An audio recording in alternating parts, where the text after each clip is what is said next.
In November, students at a historically black university in New Orleans led a massive protest against a speaker heavily supportive of Donald Trump. Socially engaged Dillard University students, the group organizing against the speaker, wrote an open letter. They said, quote, "His presence on our campus is not welcome and overtly subjects the entire student body to safety risks and social ridicule. This is simply outrageous."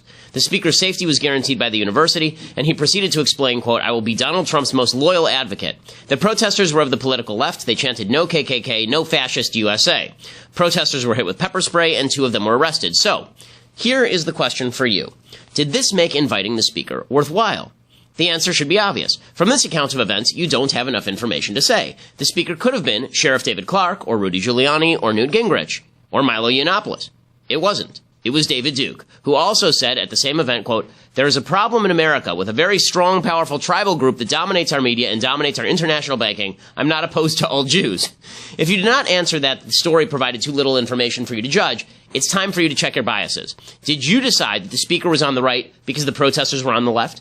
Did you decide the speaker had something valuable to say if he ticked off the left enough, if he melted enough snowflakes? Unfortunately, many conservatives have embraced this sort of binary thinking. If it pisses off the left, it must be virtuous. Undoubtedly, that is a crude shorthand for political thinking. It means you never have to check the ideas of the speaker, you merely have to check how people respond to him, which is dangerous. It leads to people supporting bad policies and bad men. The enemy of your enemy isn't always your friend. Sometimes he's your enemy.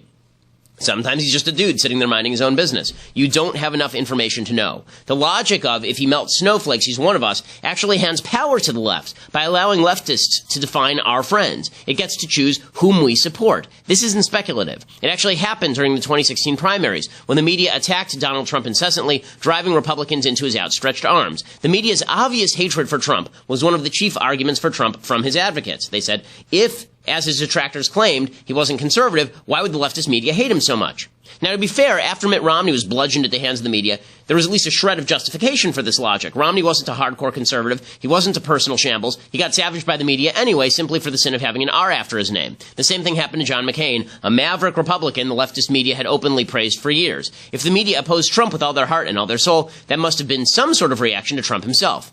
It wasn't really, though. It was a combination of factors, including the fact Trump was amazing press, and the press thought Trump was really weak. More honest leftist commentators openly preferred Trump to more conservative candidates like Ted Cruz or Marco Rubio. But Trump's war with the media carried him to the nomination, and from there to the presidency. In fact, Trump continues to live off of this backward logic. His press conference last week, it wasn't a ballet of informational expertise and policy knowledge, nor was it a brilliant recasting of his policy successes. It was a blunderbuss attack on the media, and it was extremely entertaining, it was occasionally daft, it was occasionally ridiculous. But a lot of people on the right immediately concluded it was the most successful press conference in the history of the world. Not because it was actually successful with Americans, there was not a lot of evidence of that, but because it was successfully assaulting the media who had it coming. Never mind if Trump lied to the media were angry, which meant it worked. Watching Chuck Todd fulminate and Chris Wallace rage and Don Lemon bemusedly tut-tut, it scratched conservatives where they itch, and it made Trump a hero. None of which is to argue that Trump is lefty or that conservatives are wrong to support a lot of his policies. We'll talk about his policies in a second. But if your standard of right and wrong is whether the left hates it, you're making a category error. It is not good enough to just be opposed by the left. You actually have to oppose the left. We must ask what someone is fighting against, not merely whom. We must ask what tools they're using, and we must insist they use the truth. Ideas and values matter more than identity. But not anymore. The left's identity politics focuses on race and ethnicity and sexual identity, aspects of identity that place you somewhere in the hierarchy of intersectionality. The right's identity politics comes with a label, enemy of the left. So long as you're wearing that button, you're presumptively on our side and you're nearly bulletproof. Until it turns out that you're not. Until we jump the wrong way because we substituted political laziness for a philosophy. Until we embrace somebody nasty because the other side hated him or her and stop caring about the truth so long as the other side is triggered. Then we become the bad guys. And that's a big problem. I'm Ben Shapiro. This is The Ben Shapiro Show. Okay, so I want to talk a lot more about sort of this enemy of my enemy is my friend routine that we're getting from a lot of folks on the right, why that isn't true, and how we can actually identify enemies. In a second, we're also going to talk about Donald Trump's policies. He's rolled out a bunch of policy that's actually pretty good, and I want to talk about a lot of the policy that he's been rolling out. But first, we have to say thank you to our sponsors over at Legacy Box. So I've been saying for a long time that one of the most important things that you can do in your life is preserve your memories, because over time, you lose memories over time. The memories dissipate, people die, people move away. And what Legacy Box does, it makes sure that you can preserve all those old memories. So you've got a big box of moldering film in your basement or in your attic, in your garage. Instead of it just sitting there, you take all that stuff, you pack it up, you ship it off to Legacy Box, and they immediately transfer it, they reconstruct it, they transfer it into a DVD, they put it on a thumb drive for you, so now it's all accessible. It's a simple, affordable way to get your recorded moments digitally preserved on DVD or thumb drive. 250,000 families have used them, including my own parents. For a limited time, go to legacybox.com/Ben. You get 40% off your order, which is a pretty major discount. 40% off your order when you go to legacybox.com/Ben. Use the /Ben so they know that we sent you. And again, I think that this is about the best use of your money that there is, because once those memories are gone, they're gone. And if something happens, if your basement floods, if there's a fire, you don't want to be in a position where you lose all those memories just because they were all packed in a box somewhere in the back of the garage and you forgot about it. Much better to have them handy on your computer, on a thumb drive, on a DVD. That's what Legacy Box does. Legacybox.com/Ben. And they take really good care of your stuff. Like, they mark it with a barcode so that you know where every piece of the inventory is at all times. They update it online to tell you the progress. Terrific, terrific service. Legacybox.com/Ben. Okay, so I want to talk a little bit about Donald Trump's policy. So this is fun. Let's do good Trump, bad Trump, because we actually get to do some good Trump today, which is exciting. So good Trump, bad Trump. Good Trump, bad Trump, which one will we get today?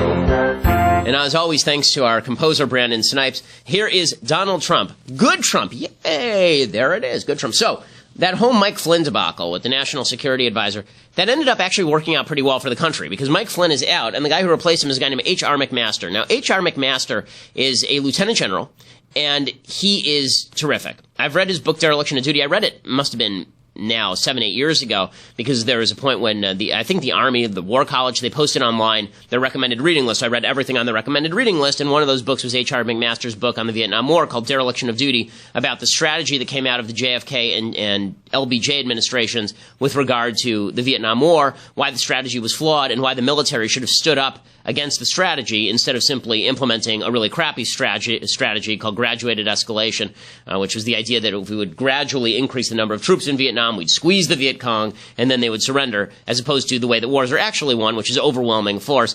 There's a lot that you should know about H.R. McMaster. First of all, the guy has an awesome superhero name. Second of all, his Army resume is really, really extensive. His previous command assignments included the Eagle Troop 2nd Armored Cavalry Regiment in Germany and in Southwest Asia during the First Gulf War. He was the commander. He was commander during Afghanistan. He was commander during Iraq. He wrote Dereliction of Duty, which, as I say, is a really good book. You should go to Amazon right now and pick it up. It's really a first-rate read. He's a great writer, and he's a really good thinker. He was critical of both how Afghanistan and Iraq were planned. So what he wrote in Survival Magazine, he wrote, gaps between prior visions of future warfare and the nature of the eventual wars themselves complicated efforts to adapt strategy over time. Minimalist linear plans in place at the outset of both wars were disconnected from the ambition of broader policy objectives and the complexity of the operating environment. Indeed, recent war plans have at times been essentially narcissistic, failing to account for interactions with determined enemies and other complicating variables. He was writing this in real time. He was saying in real time, our strategy is not going to meet your objectives. If you want a long-term occupation, this ain't going to work. He used his own strategy in a place called Tal Afar in Iraq, and George W. Bush called it a model of a successful strategy.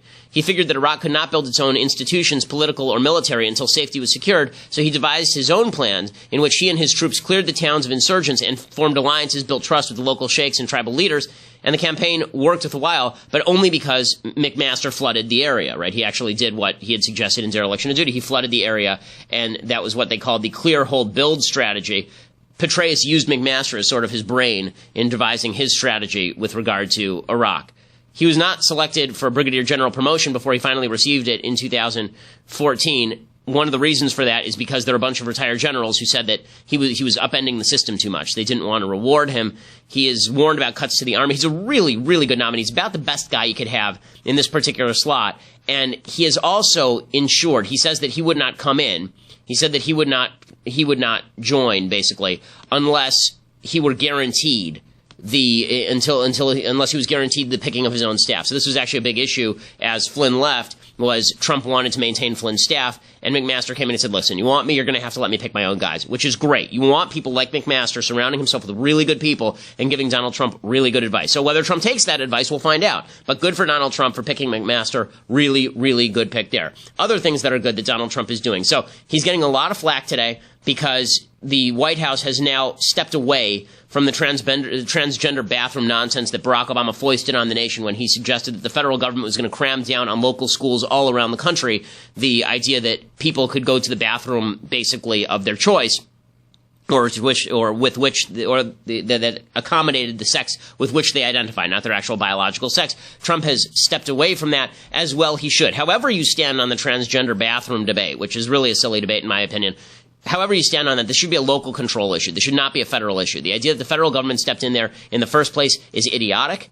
And good for Trump for stepping away from it. Apparently, Betsy DeVos, the Secretary of Education, wanted to maintain that policy, and the Attorney General, Jeff Sessions, did not, and Trump sided with Sessions. Right call from Donald Trump. Other good things that are happening under Trump. Scott Pruitt, who's the new head of the Environmental Protection Agency, he gave a speech at the EPA in which he basically told the regulators, look, guys, your job is not to punish businesses. Your job is to create a stable set of regulations that are predictable so that people can operate within the bounds of those regulations, which is exactly right. Here's Scott Pruitt, who is hotly contested, talking to all of his employees at the EPA. Regulations ought to make things regular. Regulators exist to give certainty to those that they regulate. Those that we regulate ought to know what's expected of them so that they can plan and allocate resources to comply. That's really the job of a regulator. And the process that we engage in adopting regulations is very, very important, because it sends a message. It sends a message that we take seriously our role of taking comment and offering response, and then making informed decisions on how it's going to impact those in the marketplace. This all sounds very vague, but what he's actually saying is that what regulators very often do is they make their own priorities the priority. They don't care about creating a stable business environment so that people know what the rules are, and they're constantly throwing monkey wrenches into the works.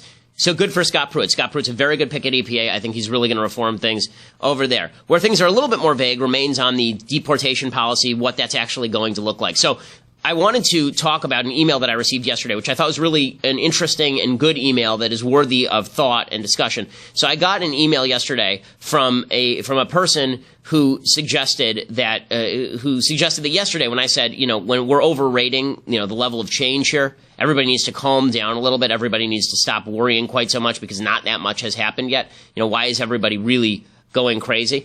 And this immigration lawyer wrote to me, who listens to the program, and he said, well, I think that that's a little bit overstated. Like, there are people whose lives have actually changed. There are people whose lives have actually changed. And he said particularly in the immigration sphere. So he's an immigration lawyer. And what he said is that he is, I'm trying to find the exact email now. What he basically said was that there's a lot of vagueness as far as how the immigration plans are being implemented. And that's a problem. That's a problem. Because if you're an immigrant, you're an illegal immigrant, you don't know what to expect tomorrow. You don't know whether you're being deported or whether you're not being deported. The Trump administration has been really vague on this. So they've issued an executive order that basically does say that you don't have to have committed a crime beyond being an illegal immigrant in order to be deported. But then they've also said that they're not going to be in favor of mass deportations. But then they've also arrested people who have come in to report their immigration compliance, to check in with the court, and then these people have been arrested and deported, which has been a problem.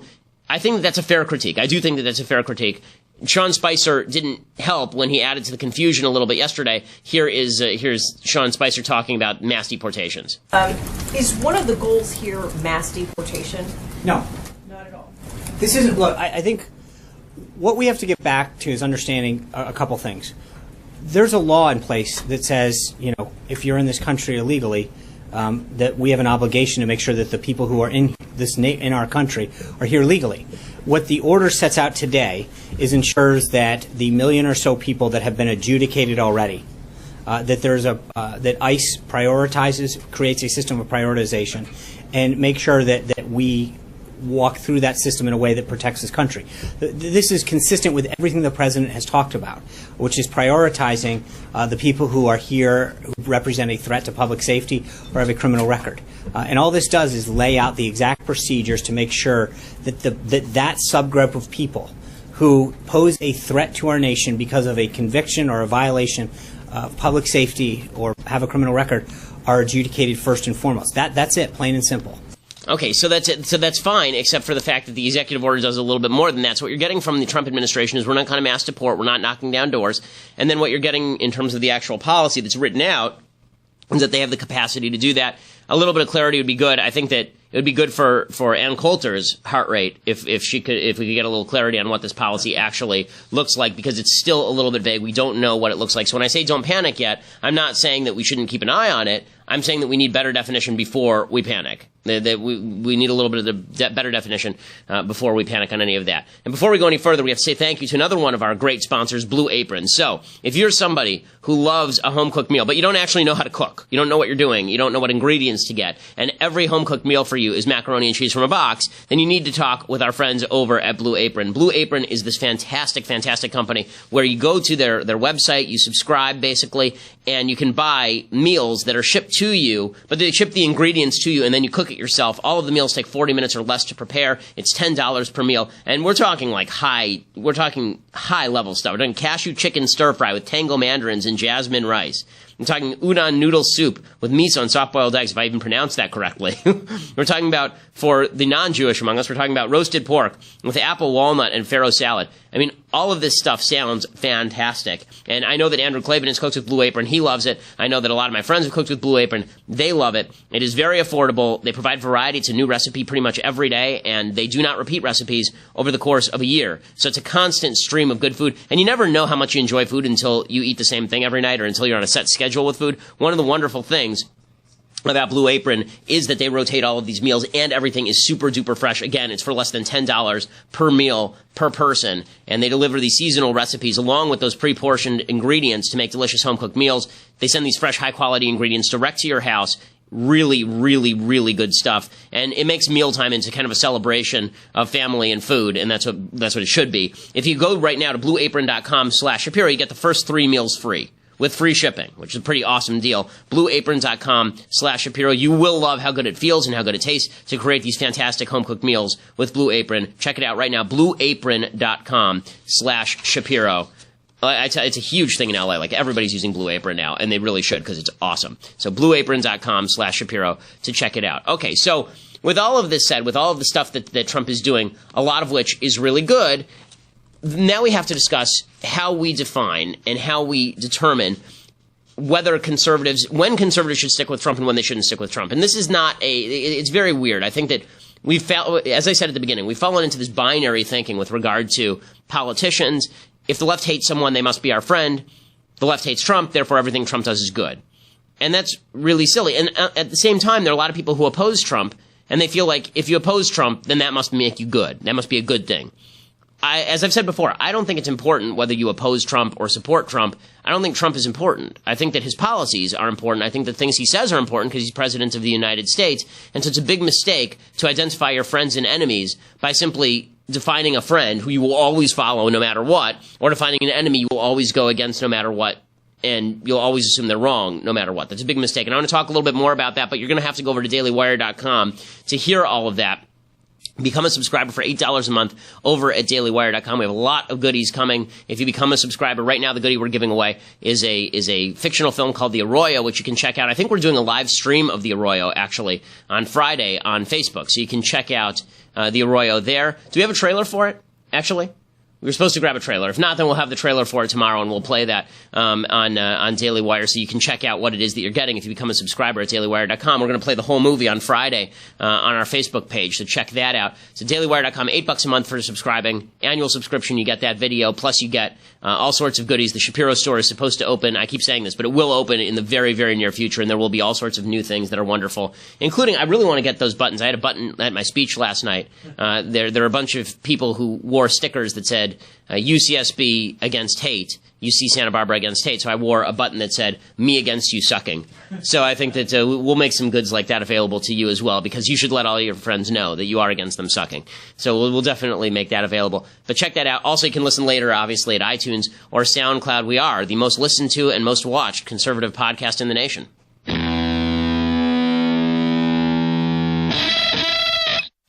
Alrighty, so back to the story at hand.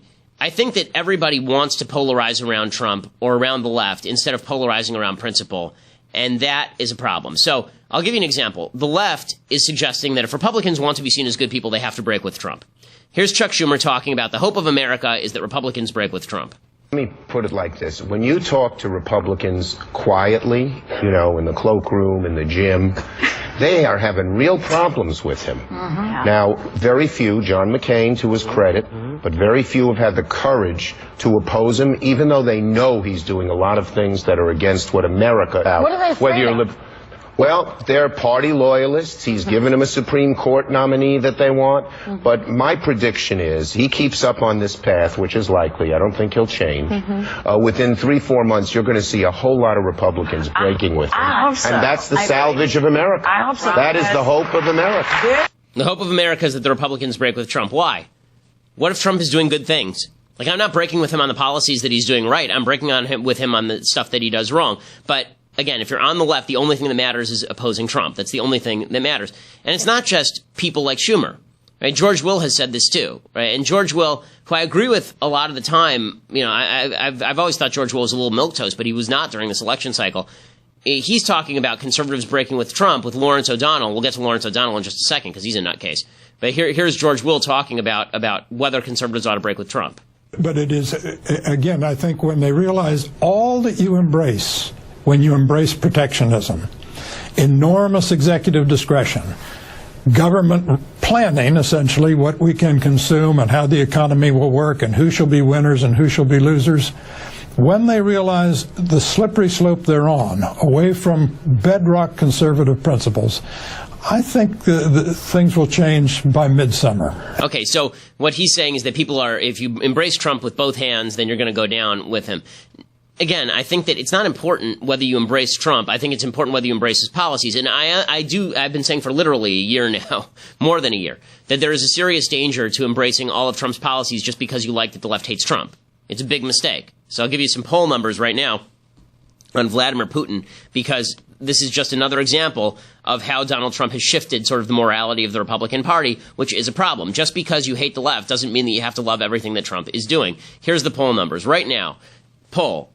Is Russia an ally or friendly to the United States or unfriendly and an enemy?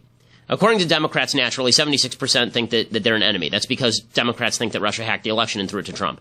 The more shocking statistic is that 50% of Republicans think that Russia is an ally or friendly. 50%. That is not true. Russia is not an ally or a friendly. Okay, Russia has invaded Ukraine. Russia has invaded NATO, is preparing to invade NATO allies. I mean, they've literally stationed missiles on the doorstep of NATO allies. Russia is building up in places like Kaliningrad, which is like a little outpost that is directly located next to NATO allies. Russia has basically taken over Syria. Russia is the great funder behind Iran. Russia is a very, very negative force in the world. And for 50% of Republicans to say they see Russia as an ally or friend, that is people just falling into the trap of, I'm going to believe Trump no matter what he says. What's interesting is the generational divide about Russia. So if you look at the generational divide, Republicans above the age of 45, the majority of them, vast majority of them, say that Russia is an enemy. But if you look at people who are under the age of 45, vast majority say that Russia is an ally or friend, which says that people who are sort of more malleable about politics, people who are younger, more malleable about politics, they're following Trump down the primrose path. And that's a real danger. It's a real danger. I think we saw that danger manifest this week. Anytime you have this routine where you follow any figure, instead of following principle, if you embrace a figure rather than embracing principle, you're going to end up going down in flames when that figure goes down in flames. We saw some of that this week. I fear that that's where it could go with Trump. With that said, the Democrats are going full scale against Trump, not because Trump has done anything super terrible right now, but just because they feel like they need to go full scale against Trump. Lawrence O'Donnell is one of these. He says we should actually invoke the 25th Amendment, declare that Donald Trump is presidentially unfit, and then depose him, basically. And here is something the president does not know about his vice president, something that should make Donald Trump fear Mike Pence more than anyone else in the world. It is uniquely within Mike Pence's power to take the presidency away from Donald Trump. The vice president has the constitutional power to do that, thanks to the wisdom of the 25th Amendment enacted in 1967. The 25th Amendment I'm sorry, this is provided insanity. But again, the partisanship on both sides has become so strong that it's like Donald Trump has to be deposed. For doing what? What did he do so far that would require Mike Pence to step up and call him, a senile and unfit for the presidency and just take the presidency away from him? There's no legal basis for doing that, obviously.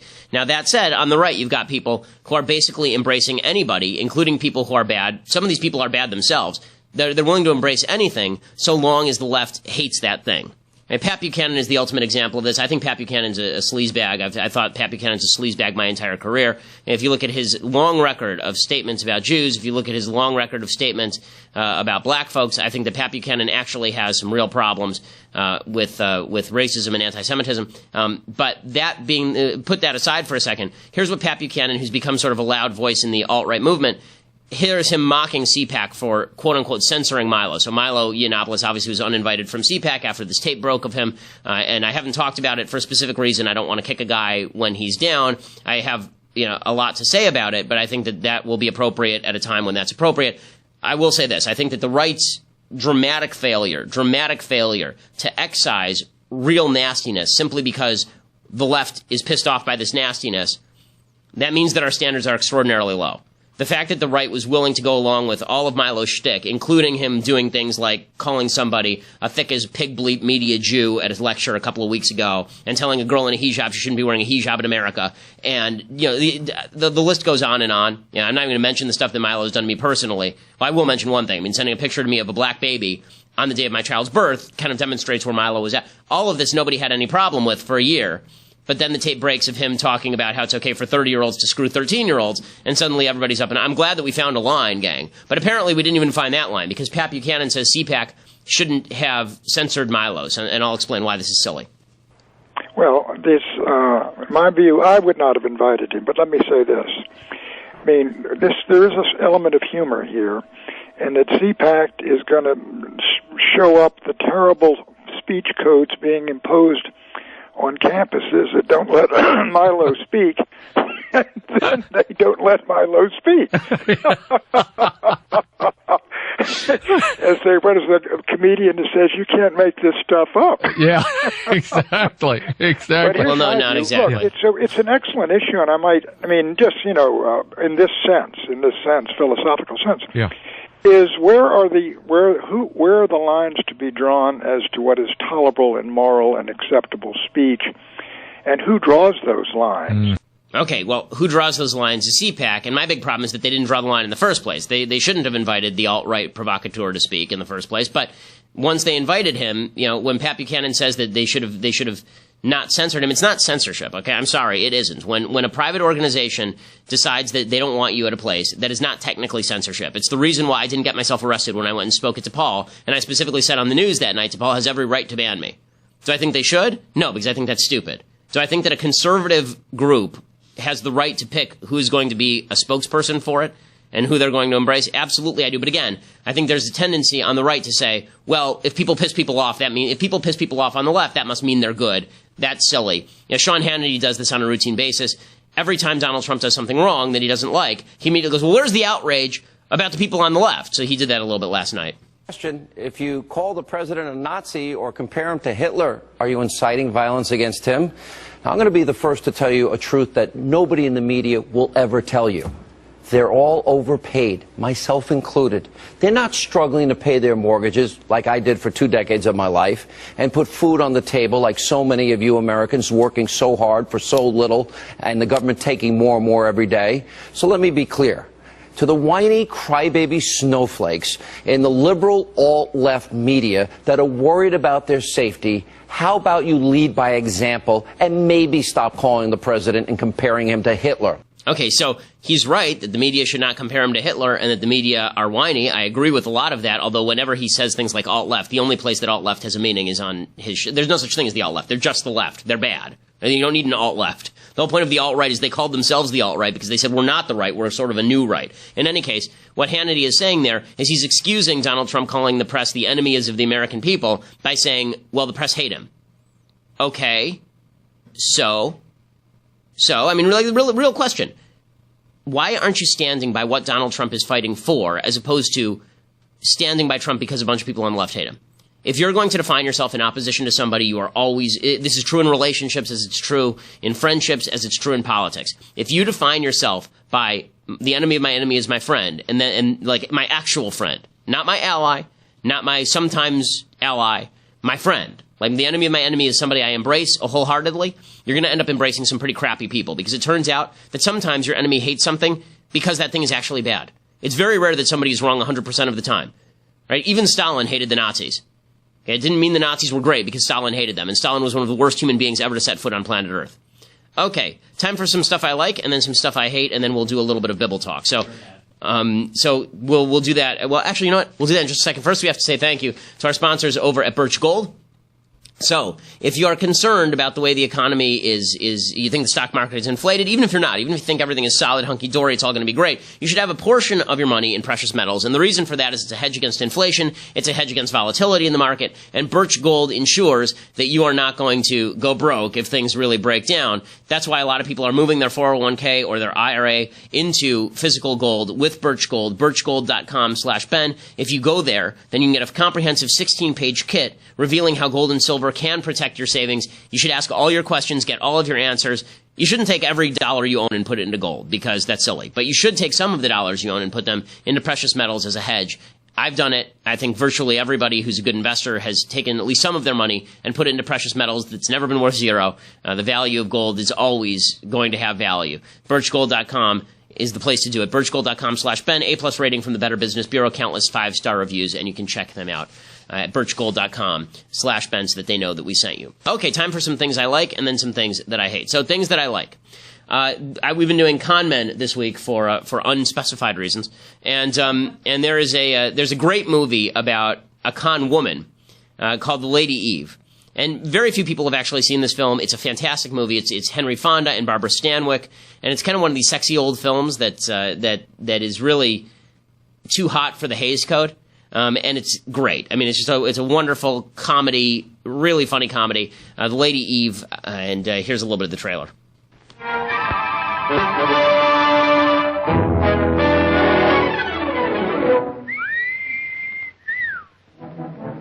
Here's the gorgeous, tantalizing Lady Eve. Now, watch her go into action. She has her eye on this handsome, wealthy, but terribly naive and inexperienced young man who hasn't seen a white woman for a year. Now, every woman has her eyes on him. Big women. The old female racism. wrestler type.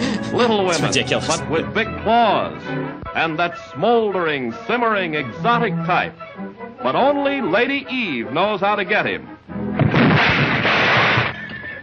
The Lady Eve, glamorous creation of Preston Sturgis, who gave you the hilarious Drake McGinty, the deaf comedy of Christmas in July. Now meet Barbara Stanwyck, his very, very vexy Lady Eve, bewitching, bewildering, and very bothering to Henry Fonda, a modern Adam. Okay, so the film is actually really funny. It's hilarious how they have these kind of like, when you watch old time film and then you watch the trailers, it is amazing how there's just like this random racist reference there. He hasn't seen a white woman in a year. Okay, there, calm down. But the movie, put the trailer aside, there's no actual racism in the movie. The movie's really, really good. And the movie is basically about this con girl who finds this rich guy, Henry Fonda, and decides that she is going to sink her hooks into him. And then she actually ends up falling in love with him. So it's a really great romantic comedy, really old school romantic comedy. Great cast, Charles Coburn and Henry Fonda and Barbara Stanwyck, so you can check that out. It's a very good film. Other things that I like. So I'm glad to see that more women, and they're all apparently women on the right, or a lot of them are, more women are deciding that they are not going to go along with the nonsense that suggests that they're going to have to wear a headscarf in front of a bunch of religious Muslims at political meetings.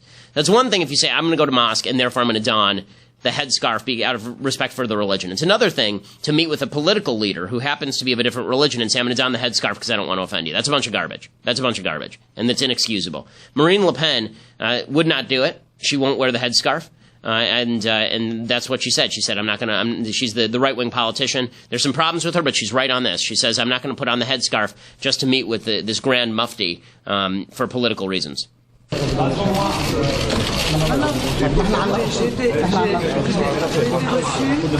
Meet with the country's Grand Mufti in Lebanon, but she refused to wear the headscarf. So she chose to cancel the meeting instead of doing it. So good for her. Good for her. We saw something similar to this in Iran. There was supposed to be this great chess championship in Iran, and two women who were supposed to play in it refused to wear the headscarf and gave up their shot at the world title because of it. This is why you should not hold events in terrorist countries like Iran. But that's but good for Marine Le Pen. And I'd like to see more feminists in the West focus more on this sort of thing as opposed to focusing on how you get to abort babies 3 days after they're born. Okay, time for some things that I hate. Let's do it. So things that I hate. The media have lost their ever-loving minds over Donald Trump's Sweden comments where he said that there was a terrorist attack in Sweden, sort of, but not really. Okay, so it turns out not only was there a riot yesterday in Sweden, a Muslim riot in Sweden, apparently, now the New York Times is reporting that Danish Muslims fighting on behalf of ISIS are still receiving Danish welfare payments. So this is the beauty of the European lifestyle. Multiculturalism combined with a massive welfare state means that you're very often paying the welfare bills of people who actually want to kill Westerners and kill Europeans. This is not the first case like this. About 145 Danes have traveled to Syria or Iraq to fight for militant groups since 2012, according to the security services. Since last year, municipal and state authorities had been trying to collect about 95 grand in welfare benefits paid to 29 citizens who'd gone over to fight for ISIS. That's not the first that we've heard of this. We know that the Berlin Christmas market terrorist who killed 12 and injured 48 back in December, he was on German welfare. Terrorists in Paris in 2015 were on German welfare. In Brussels in 2016, they were on the welfare rolls in Brussels. So this has become a common thing, and that's because when you have a continent that says that all cultures are created equal and they're equally valid and equally decent, and then pays all of their bills, you're going to end up with a lot of terrorists on welfare. And even if they're not terrorists, you're going to end up with a lot of people who are not integrated to Judeo-Christian values or European civilizational values because they're on welfare. People are paying their bills. One of the things that forced people in the olden days into embracing Judeo-Christian values and into embracing sort of European civilization was the fact that no one was going to pay your bills. If you wanted to integrate into society, you had to abide by certain basic societal rules. Now, when we pay for you to remain in your own enclaves, living the same lifestyle that you lived back in Syria or that you lived back in Libya, you're going to end up with these enclaves that have nothing to do with the West, and you're just paying their bills. I mean, you might as well just give foreign aid to the country from which these places came, and then at least they won't be located in the heart of your civilization. It's a real problem. It's a growing problem. It's a problem, by the way, that's been acknowledged by people who are both left and right in Europe. I mean, David Cameron, the British Prime Minister until recently, in 2011, he said that state multiculturalism was destroying the West. You know who else says that? Angela Merkel, the lady who's imported like 1 million Muslim immigrants from the Middle East. She said multiculturalism leads to parallel societies and remains a life lie. She said the challenge is immense. We want and we will reduce the number of refugees noticeably. She's been saying that for years. She said the multicultural concept has failed utterly. That's Angela Merkel. That's Angela Merkel. It's pretty amazing. And yet Europe continues to embrace this policy. And again, when this is sort of where enemy of my enemy is my friend routine goes, a lot of Europeans hate Donald Trump so much that they think he's wrong on everything he says. He is not wrong on everything he says. And a lot of Europeans are about to elect right-wing governments because Donald Trump is not wrong when he says state multiculturalism combined with the giant welfare state has been a giant failure. Okay, other things that I hate. So I made the mistake of watching Manchester by the Sea. I try to watch the Best Picture nominees every year. And I was not pleased by this film. Here's the trailer for Manchester by the Sea, which is nominated for Best Picture. Casey Affleck is up for Best Actor. If you could take one guy to an island with you and you knew you'd be safe because he was the best man, he was going to keep you happy, if it was between me and your father, who would you take? My daddy. I think you're wrong about that. Hello, this is Lee. What happened to my brother? So that's the Lee Chandler. I don't understand. Which part are you having trouble with? Well, I can't be his guardian. Well, your brother provided for your nephew's upkeep. I think the idea was that you would relocate. Relocate to where? Well, if you look, it was my impression that you'd spent a lot of time here. I swear. If you watch the trailer, what this looks like it's going to be is basically kind of like Ordinary People, right? His brother dies, not plot-wise, but just in terms of the inter-family dynamic. So it looks like what this movie is going to be is Casey Affleck's brother dies, and now he's given custody of this kid, and what is he going to do with this? And he's got some tragedy in his past that haunts him, so what's he going to do about taking care of this kid? and there'll be some sort of character arc, a transformation. By the end, he'll have learned something. The kid will have learned something. None of that happens. None of it. Okay? The only thing that happens is that his brother dies and he has to figure out what to do with the kid, but none of the rest of it happens. There are no character arcs. And as to the idea that Casey Affleck gives a stunning performance in this film, Casey Affleck is a block of wood in this film. It's like Ben Affleck took over Casey Affleck's body. And I like Casey Affleck. I think he's a good actor. But I've seen performances from him that are so much better than this. In Gone Baby Gone, he's terrific. But in this film, nothing is happening. Nothing is happening. It's 2 hours of absolute boredom, marred by one of the most heart-rending scenes ever. There's one scene that is just vomit-inducing, upsetting. And that is the only scene in the movie that's effective. The rest of the movie is basically him stumbling around like a block of wood, not doing anything. And the kid who he's supposed to take care of doesn't have a transformation either. Right? The kid is supposed to be good, I guess.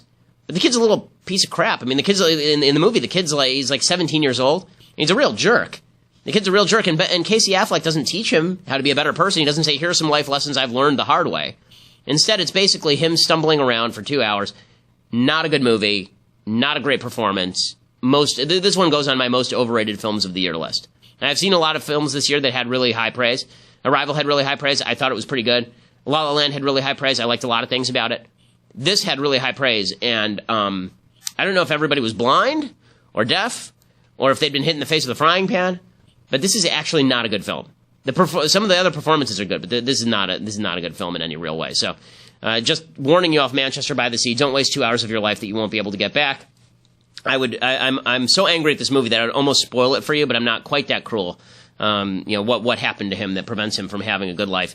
But it's, no. Okay, so other things that I hate.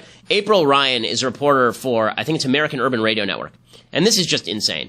She was at a press conference with Sean Spicer, and the following exchange took place. What did the president gain from his tour today? You talked about where he visited, the exhibits that he visited. Did he also visit slavery? And the reason why I'm asking this is because when he was candidate Trump, he said things like, we made this country, meaning white America, not necessarily black. Did he gain? Well, I don't know why you would say that. What do you mean? No. He said that. I heard him say that. Well, no. But look, the answer to your question is right. One of the first exhibits that he visited was one of the slavery exhibits. Okay, so she says, right, her actual accusation in this case is she says that Donald Trump said, we made this country, meaning white America, not necessarily black. And so everybody went, wait. When did he say that? Like, Donald Trump said a lot of bad stuff, right? On this show, we've highlighted some of the bad things that he said. But he never said that. I mean, there is no evidence whatsoever that Donald Trump ever said anything remotely like that. Now, the Democrats have been trying to push this for a long time. The Democrats have been trying for a long time to push this notion that Donald Trump, when he says make America great again, he means make America white again, that he doesn't want black people.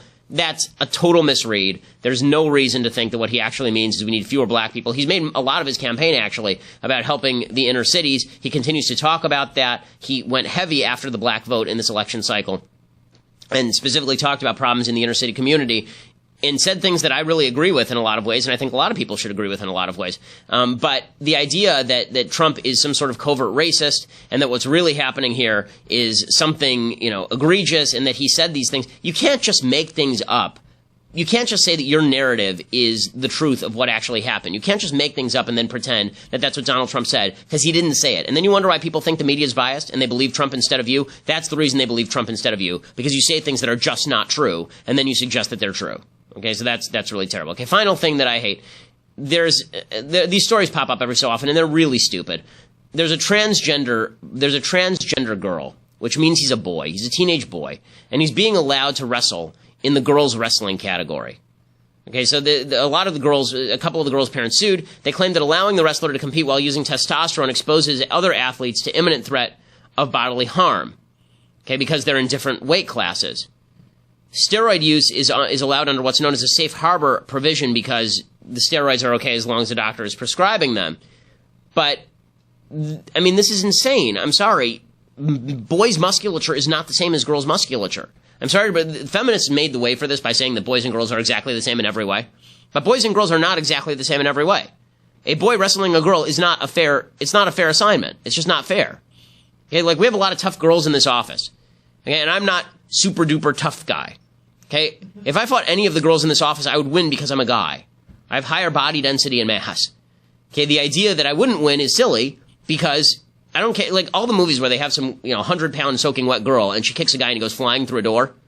You know what would actually happen if a girl kicked a guy and she's 100 pounds and he's like 200 pounds and muscular like in the movies? You know what would happen? The guy would grab her by the foot and slam her into a wall. Okay, the weight difference makes a lot. Even among men, weight difference makes a difference. There's a reason why you don't have lightweights fighting heavyweights in the men's division, let alone men fighting women. But here, it's now allowed because we all have to pretend along with the stupidity that says that transgenderism is biological sex. It isn't. It's ridiculous and silly in every single way. Okay, brief note on Bible Talk. So, every week, as we say, the Jews read one portion of the Bible. The portion this week is Mishpatim. I really like Mishpatim because it gets to laws. As you know, I'm a fan of law. As you know, I'm a fan of rules. I think rules are important for society. So here is a couple of laws that I think are really important. I'm not going to get to some of the more controversial ones because those require longer explication. But this is from Exodus chapter 23, verses 1 through 3. You shall not accept a false report. Do not place your hand with a wicked person to be a false witness. You hearing this, everyone in politics? Do not place your hand with a wicked person to be a false witness. Doesn't matter what you're trying to do. Doesn't matter what effect you're trying to have. Doesn't matter what you're trying to, how you're trying to finish the job. Bearing false witness, you're not allowed to do it. You shall not follow the majority for evil. You shall not respond concerning a lawsuit to follow many to pervert justice. You shall not follow the majority for evil. You understand? If you're a judge, if you're a witness, if you're a human being, do not follow the majority for evil just because somebody is in the winning side does not confer virtue upon them. Wasn't true for Obama. Wasn't true for Trump. Isn't true for anybody. Just because someone says that they're winning and all they do is win, and you need me because all I do is win, that doesn't mean that you have the moral obligation or, in fact, even the moral go-ahead to go along with them if they're doing and saying immoral things just because this is something we have to do to win. You shall not follow the majority for evil. And I like this one. Neither shall you glorify a poor man in his lawsuit. And the reason that the Torah says this, the reason the Bible says this, is because they know the temptation is going to be for your sympathies to be with the poor guy. But justice is not done when you pursue social justice. This verse alone rips away half of the moral stature of the social justice movement, if not all of it. The social justice movement suggests that if you are poor, you're now more virtuous, and now we should pervert the law in order to accommodate you. The Bible says no, you can't glorify a poor person in his lawsuit because we know that your sympathies are going to be with the poor person. It is indicative of your moral standing that you not embrace social justice instead of individual justice. Poverty does not matter when it comes to justice. Something is either true or it's false. Something is either just or it's unjust. And the identity of the person is secondary to the principle. Okay, so we'll be back tomorrow with much, much more. And we'll have mailbag tomorrow. So if you haven't subscribed, you need to go over to Daily Wire right now, and subscribe. You do that, you get to be part of the live mailbag. We'll read a bunch of questions. It'll be lots of fun. And your life will be ever so much richer for having done so. I'm Ben Shapiro. This is The Ben Shapiro Show.